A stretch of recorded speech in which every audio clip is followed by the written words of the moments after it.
today we are going to have a poetic conversation with Aisha Janoy about her book To the Bravest Person I Know. Hi, can you hear me? Yeah, I can hear you. Can you hear Hi. me? Yes, yes. Okay, perfect. I run this agency, so it's been quite Yeah. mad. It's always mad. Um, and all this work from What's more home mad? and, you What's more know, mad, running an agency or writing a book? running an agency by far. Writing a book is the therapeutic healing Oh, part, that's I sweet. could say. Yeah, yeah. Definitely. After reading this book, I can definitely say that it's like it's healing power. So how did poetry happen to you? So, I've always wanted to write. So a lot of it is not really like, you've seen it's micro poems, it's quotes. Yeah. Um, I have no answer to that. It just literally came out. So it's There like was it no just plan. happened. It just happened. There was no plan. I think, something burst. It was like a volcano. And I only started writing this just literally beginning of lockdown, kind of end February last year. Oh, okay. And then in July, a friend of mine introduced me to Penguin. Oh, Um, nice. and then Millie took me on. So the whole thing has been, super kind of smooth, So and it's I've been very lucky. spontaneous and Yes. yeah. Yeah. So as you just told that a lot of it is just like quotes and like one-liners. So I was like very impressed about the one-liners. Like there's a point that you've written that the greatest distance aren't always physical, and then this line, the lonely won't again mean alone. Something on those lines. So Yeah. how did it strike to you that one-liners can work wonders? Like those are So, beautiful. thank you. So, very often, I've of course read um, lots of people. So, I've read long form a lot, but then I remember Yeah, reading books like The Alchemist, and I've read Khalil Gibran, and I've read Gulzar.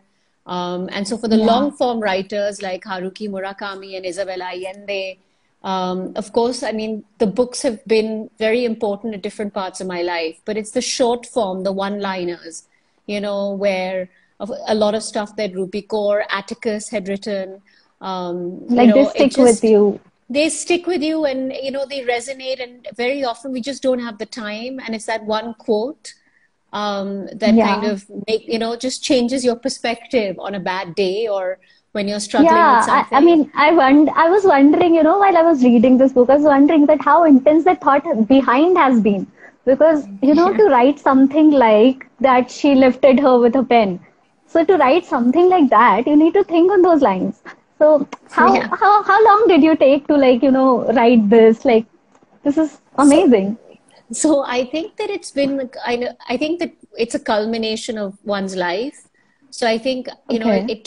it probably is, it's culminated over the last 40 years. But of course, physically, I wrote it within a couple of months, right? Oh, And I guess nice. the That's nice thing impressive. about the nice thing about the book is it's a letter to someone you care about, Yeah, right? the footnote is so like it's somewhat like it's a brilliant idea. The thing that goes like it's almost on every page. It runs on every page, and then you like kind of Yes. you're reading a letter on like throughout the book. So I Yes. mean, the idea is so unique in itself, and also it lifts you up.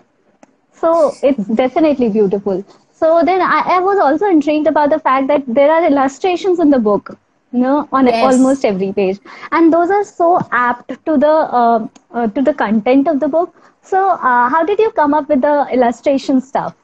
So my art partner, very talented young guy called Vaibhav Vankade, I Okay. basically worked with him, and I hadn't even, I hadn't met him properly, but I Oh, started working with him. He was working in the Bombay office, in our Bombay office, oh, and he was very excited by this, and very often I'd suddenly, I'd think of something, and he'd just come up with something insane, you know. So, because even the illustrations, they're very edgy, right? They're very Yeah, they are. different. They are. So I Certainly. felt like, I felt like there were a lot of pieces where he really felt very kind of, he resonated with them. And that comes through in the illustrations, Sometimes they're dark, sometimes they're Definitely. hopeful. Definitely. Um, And yeah. that's the fun thing about this book. That this book is so like it has so much in it. With like it brings you hope, it brings you faith. It tells you how to deal with emotions that you're not ready to accept. Like Yeah. you talk about heartbreak so smoothly. Like it's like okay. I mean, I wonder where did you bring such innocence in your writing? It's like beautiful. There's Which this were your thing you've written favorites? something. Yeah. Which were your Sorry. favorites? Which were your favorites? Uh, See, the one-liners, as per I told you, the one-liners, and then there's this poetry about the moon and the sun. Something I'm not able to recall the exact lines, but yeah, Yeah. I remember the I remember the page. I can read it out to you. So it's about they have the same souls and then they died, something on those lines. So I don't know. I'm not able to Yeah. recall. I'm really sorry about That's that. okay. No, So that's okay. yeah. That's okay. So as the book title says, to the bravest person I know. How do you define brave? So I think that, I think that bravery is something that we've kind of boxed, and I think bravery is just sometimes it's everything, right? It's just dealing with life, right? True, true. And I think this year has been such a tough year for absolutely everybody. I mean, Everyone. Yeah. everyone. I mean, I think, I see some of my friends who've been in isolation, some of my friends who've been, so Vaibhav, my art partner, right? He Yeah, had to yeah. be very brave. He was in Bombay in the lockdown, family was in Pune, not sharing the flat with anybody, suddenly completely isolated, spent his birthday literally in a taxi trying to get to his family, right? I think there are a million stories of bravery, even pre-COVID, during COVID. And bravery is actually just being honest, I think, and dealing with, having the strength to deal with Okay, everything so life has someone to now throw that to you you, you know? I'm Yeah, sorry I'm disturbing you, but yeah, now that you've yeah. brought up dealing with, someone has a question for you, how to deal with emotions that you're not ready to accept. So this was one thing that I also wanted to ask, that you've written so beautifully about, solitude, isolation, heartbreaks, pain, grief, everything. How do you think you should deal with it? I think that we try and bury them, and they don't, and you just can't bury these emotions. And also, I think very often you feel embarrassed of things that you feel. I mean, we all feel a bit jealous. There's so many times we feel alone, we feel misunderstood. And I think the best way to deal with emotions is to actually sit with them, to be able to actually talk to yourself about why you're feeling like this. Is it something that is carrying some sort of weight from the past, right? Is it, I mean, I've got to tell you, like, you know when one makes these mistakes, and you make these mistakes and the mistake becomes so big, you're not willing to look at the mistake, and or you react, and it takes you a very long time. I think age is a major factor. You kind of get to a stage where you're willing to accept that you're far from perfect, that you're a highly flawed individual, and I think that's your first effort, is just accepting that there are these sides of Definitely, you, definitely. that there are these sides of you.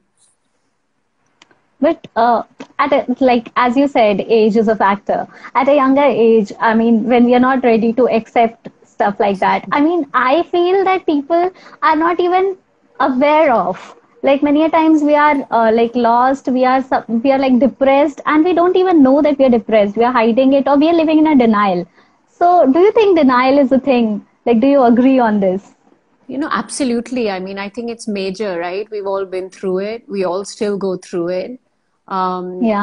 So like I said, I think that, even things like therapy, they're seen as, you have to be you're wrong, something wrong with you, you're crazy if you go to therapy, and I think that that's a very, very primitive view. I mean, when your leg is hurting, every single night you go to the doctor, or you do physiotherapy. And I think therapy it maybe gives you that 1 hour or however long to actually speak to someone who's genuinely going to listen to you without you feeling like a narcissistic ass. You know what I mean? Yeah, Sometimes when you're going definitely, through, definitely. right? You're going through stuff with your friends, and they're like, oh, 1 second, Yeah, I need to, the kids screaming, or my husband needs me, or I have this, work to do. And then you feel like this person doesn't care. They don't make enough time for me. And then it becomes about that, right? The insecurity becomes yeah, yeah, worse.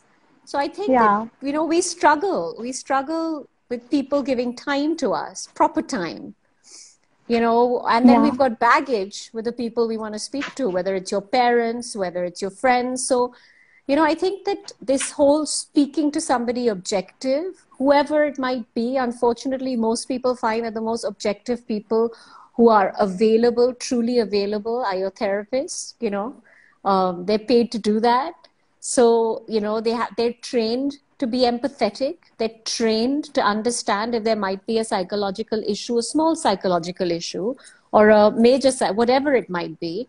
But, you can improve your life. So Definitely, but that's also my, I feel that one cannot heal till one like is ready to heal. Like if you are yeah, not ready to heal yourself, yeah, it's not going to work. So yeah, does psychologist and the therapy still work? Like until unless I am ready to accept that I am going, like I am under depression or I am going through this situation and I want to come out of it. How is someone else going to help? So in that case, I feel that if someone close to me now is facing any such issue, this is one thing that I am going to gift someone. I mean, probably this year, this is the gift that I'm giving everyone that's so sweet. everyone, because everyone at one point or the other is going to feel low. And I Yeah, think certainly your book can uplift anyone and everyone in various ways because it's so relatable. I don't think there's someone who can't relate to it, right? yeah. I mean, So, yeah, it's so funny. You put yourself out there when you write these things, right, in a big way. yeah, definitely, And definitely. You be, and and I haven't had one person who hasn't said to me, and it's been weird because you write and you're sensitive, and it's a different side of you, right? There's a corporate, honcho side, and there's an investment banking side, and then you yeah, write, and people are like, oh, this is how you feel, or this is how you think. You don't seem like that. And the absolute truth is that this book is to give to someone when when your normal words are not resonating with them, right? It is to give to exactly. absolutely anybody, right? Like, I have this Instagram page I was telling you, and I had Yeah, it's, somebody who lost her son, and one of the pieces in the book is, I stood at your grave with nowhere left to go. And she wrote to me about that piece. And there's another person from Iran, right, Hassan, who I've also written his endorsement at the back of my book. I remember I told him, listen, I would love to do an endorsement of real people. Will you send me a video? And I remember he went to an internet cafe, you know, in wow, Iran, and he records. So I felt like world over, when you resonate with somebody's words, it's because you resonate with an emotion. Somewhere it touched you, and you said, hey, definitely. I'm not alone. Hey, other people go through this, right? So I True, think true. that's a big part of this, huge part of this book. Yeah, yeah. So, how vulnerable do you think one needs to be to write a book? Is it necessary to be vulnerable? I mean, I think you've got to be able to feel empathy, and you've got to feel, and you've got to be honest, and you've got to feel somebody else's pain or your own pain. And I think that's the intimacy of the writing, right? Because you can't bullshit your readers ever, I think, right? Even one single line that you don't mean, people are like, oh, come on. This is trite, or this isn't honest. So, Right. I have been through a lot of the issues in this book. and of course that helps me, that enables me to write about them. I was thinking the other day, I was thinking that, the best way to treat a mistake is not to make it again, is to learn from it. Like, I always think about these things because they're always personal experiences, And right? there's also this So, this one liner you've written in the book regarding mistakes, right? yes, yes. I think there There's was this one, and now sometimes I even forget whether it was on my Insta page or in the book, but no, no, there's a I lot, feel that yeah, it was in the book. okay. There's I, a I, lot on I mistakes because I've made so many. yeah. Um, I guess everyone does them, but we're not yeah, ready to accept that we're making mistakes, right? yeah, yeah. Yeah. So the probably the thing is you're more than your mistakes. Yes, that's it. The thing in the book. That's it. Yeah. Yes. So that is a Yeah. part of my a part of my forward, that you're bigger than your mistakes. Yeah, you're more than your True. mistakes. Yes, you're right. And And that is so true. Like, yeah, so this one thing that I liked about the book a lot is that it's so crisp and concise and it still has so much to say. So, so did you like question yourself once before this, or were you like very sure of it that this is going to work wonders with people? I've got to tell you, I think that, when a lot of people, like, the fox, the mole, the horse, the boy, that book, Yeah, right? yeah, It had actually come out while this book was going into print, I remember. okay, And it was shared world over, because I feel like the genre of what we want to read and how we want to read it has changed a little bit. definitely, definitely. Like, Especially when it somebody, comes to yeah. poetry, Yes, and like micro poems and just quotes, you just want to, definitely. sometimes you're in a place, I mean, there are poems in there about infidelity that I've never experienced, but I've had friends experience them, and heartbreak, like severe heartbreak in their relationships. And Yeah, that one line, they always come back and say to me, I kept reading it and I kept reading it. And I think that's what's happened, right? Like, I know that I've read lines from Atticus and Rupi Kaur and many people. Like, sometimes, of course, there's some work of theirs where you're like, like, let's say with Rupi Kaur, I'm like, hey, that's just too cheesy, and, or something. But overall, there are some poems of hers and there are quotes of hers that make you want to get out of bed, you yeah. know? That's the beauty Um, of poetry, you know, you keep coming back to it and you keep relating to it on different levels every next time you read it. yes, yes. So, so yeah, are there any suggestions for the upcoming like budding writers or someone who's like skeptical about like whether to go for poetry or not? So, would you like to tell them something? You know, I think a point that I've been kind of droning home about is that I think that maybe the concept of poetry has changed. I think, this is not really poetry at some level. It's kind of, like I said, micro poetry or quotes or its own type of writing. And Yeah, I think that you've got to do whatever it is that makes you feel better. I think that's a big thing, definitely. because, I definitely don't feel like I'm some established writer by any stretch. And I get these messages saying, But you know, like it's difficult, especially in our country, it's difficult to decide whether like there are people who want to pursue it as a career. So, what do you want to tell yes, them? Like now that you know, you are into it. I mean, I have to tell you, it's definitely not a career for me because, I mean, and I think Yeah, that helped me. That helped me because I wasn't so worried about, I wasn't so worried about the sales. it's going I was, wrong. Yeah. yeah, I was more interested in whether somebody picked it up and resonated with it and said, shit, that made me feel better about some things. Um, and, so for me, I don't want to tell anybody to leave their day job.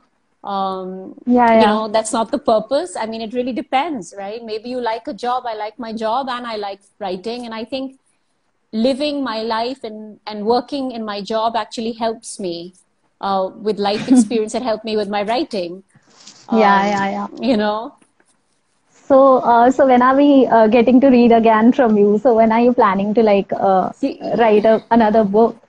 So Are you I'm planning a actually, I'm series? quite, I don't know. It depends on my friend and my publisher, Millie, because I Okay. have, a lot of other quotes and poems that are not in here, like loads. But I think that in terms of fresh writing, I really want to, I'm basically started a book, a long form book. Oh, Um, nice. yeah, which is also illustrated and it's a bit mad. So that's Okay. my next kind of my So would next you like thing. to share the theme that goes behind that book? Or No, because it's a total surprise.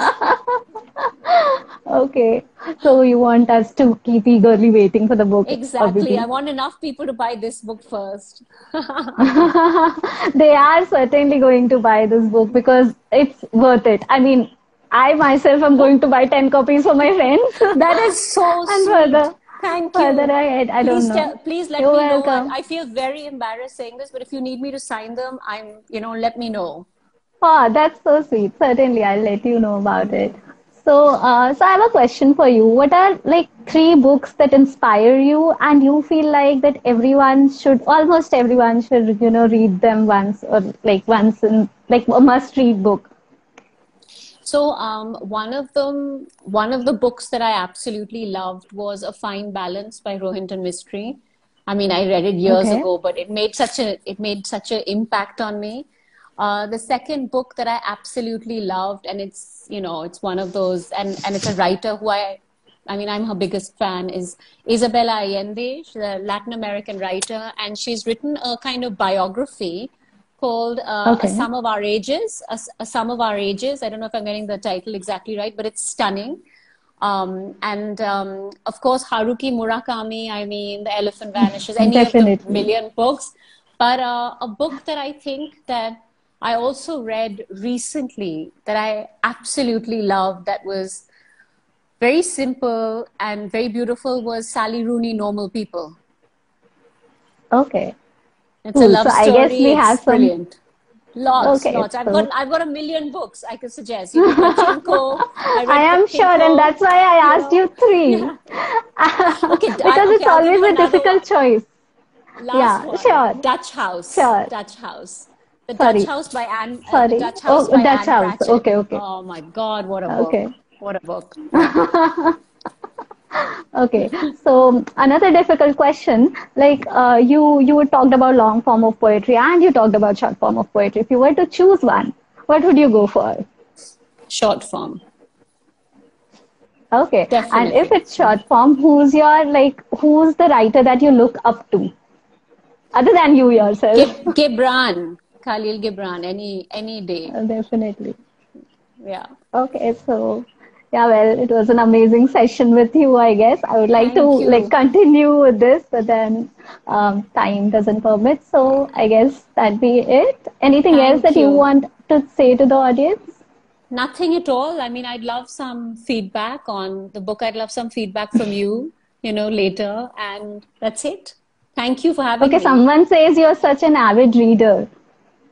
Yes, Would you like yes. to comment on that? I've always been. I mean, I feel like books are a great, great, tremendous support in one's life. They open up your windows, they open up your mind. And I think we don't do Definitely. enough of it. Even I'm too guilty of watching crap on Netflix. So, Sure. So, yeah. okay then. So Okay. everyone, I like everyone who's watching this live right now, and everyone who isn't watching this live and is going to watch it sometime later. This is the book for you. And leave a comment or leave a feedback on Book Nerds or on in your mails. Or she's also on Instagram, right? You can check Yes. her out on Instagram and give her feedbacks, like honest feedbacks. I definitely appreciate it. Okay, Thank I was about you. to end this session, but someone is asking you why did you write this book? I wrote it, I think it was a desperate measure where I just needed to write, and it just happened. It was just a need, it just came out. It was for me. I think I'd always wanted to write, and And I think that with anybody, a writer, artist, I guess writers at some level are artists. They just, their art completes them. So, and I Definitely. think the larger purpose was obviously that you hope that your words will resonate with people and help them, literally.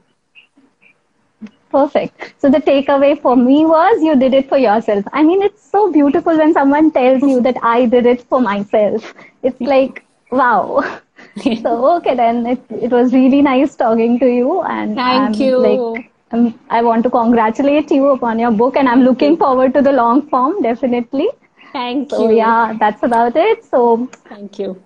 thank you. We are really Bye. grateful. Bye Thank bye. you. Bye. Have a good evening. Bye. Bye.